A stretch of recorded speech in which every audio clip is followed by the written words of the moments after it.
What's up, everybody? Bill Tendo here. And before we get started, why don't you smash that like and subscribe button? That would help me out greatly, and I do appreciate it. So today I want to talk about one of my all-time favorite Nintendo 64 games, a Japan exclusive called Puyo Puyo Sun. Now, this game was released in 1996. At the time, that's when my daughter was born. I was 21 years old, and the Nintendo 64 was the first console I ever bought for myself, so I have a special attachment to it.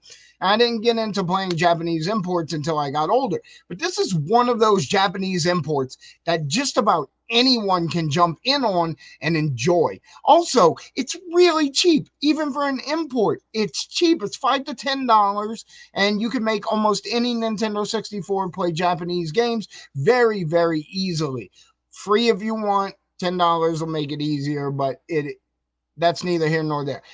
What I find most interesting about this game, which was a sequel to a Japanese series, which also had arcade games in Japan, was the story behind the game where Satan, yes, the devil, changed, which they changed in the American version later on, because this wasn't released on Nintendo 64, but they did have Puyo Puyo games on in America later on, and the protagonist was changed to the Dark Prince, but still it's Satan.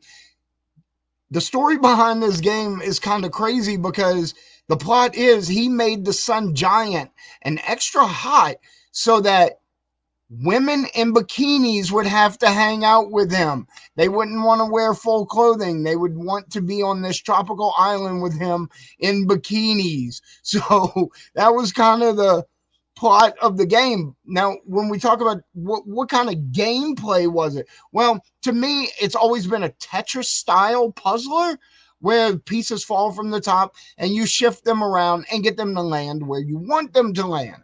However, there's a catch to this, because to me, in my mind, how I always put it was this is more of a battle Tetris, where it's best if you play with two players and you're constantly stacking your lines and dropping Puyo, which are immovable blocks, on your opponent so you can really screw them over.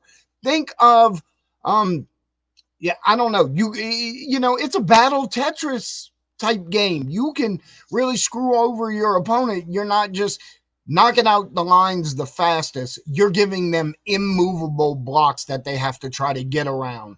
So to me, that always made it really fun. I feel like this is one of those games that have been highly overlooked. Now, if you play Japanese import games, they have many, many Puyo games on many consoles.